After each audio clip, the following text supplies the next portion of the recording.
திராவிட முன்னேற்றக் கழகமும் அனைத்திந்திய அண்ணா திராவிட முன்னேற்றக் கழகமும் நடத்துகிற கூட்டங்கள்லாம் பார்த்தீங்கன்னா அவங்க முழுக்க காசு கொடுத்து கூட்டு வராங்க. திமுக தொண்டர்களை இன்றைக்கி வந்து தலைவர் விஜய் வர்றது விரும்புகிறான். பிஜேபி வந்து இன்றைக்கி ஒரு மக்கள் விரோத சக்தியாக இருக்குது.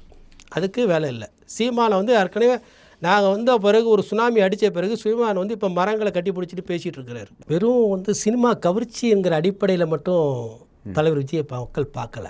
நீங்கள் பாருங்கள், நீங்கள் அடுத்த 50 ஆண்டு காலத்திற்கு நம்மளை வழிநடத்த சொல்லக்கூடிய ஒரு தலைவராக இவர் இருப்பார்.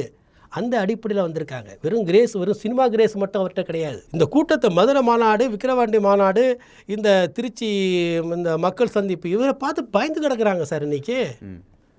ஏன்னா ஒரு புதிய தலைமுறை ஒரு சுனாமி மாரி வருது சார். ஒரு சுனாமி சார் இது.